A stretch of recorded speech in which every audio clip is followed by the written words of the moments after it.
through the adoption process, we had been informed that there were some developmental needs, some developmental delays.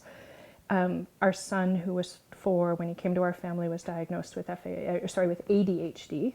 And we spent a long time after we all came together as a family trying to make things work. But we finally got seen at the genetics clinic here.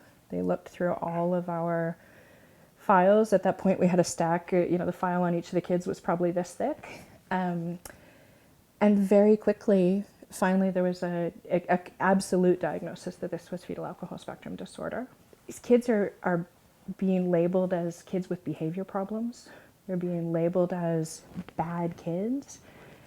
In reality, my kid was completely overwhelmed and couldn't cope in the classroom.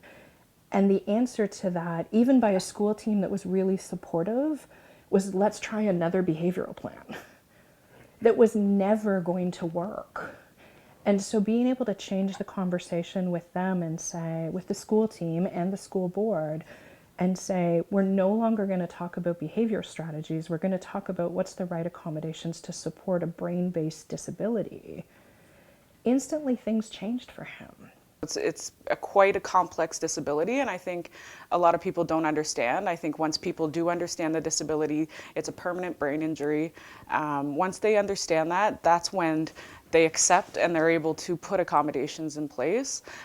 So often, professionals don't understand, don't know how to treat it, don't know how to work with it.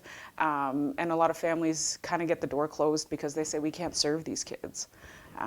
So once we can have people understand more, that's when they're open to serving them. These are amazing kids. They have a ton of strengths. And this is hard. Every day is hard for them. So yeah, we deal with a lot of behavioral issues. We deal with,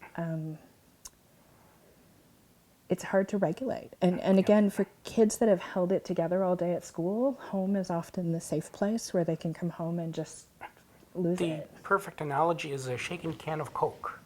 That's what's happening at school all day. Yep. When they get home, they open the can. Yeah.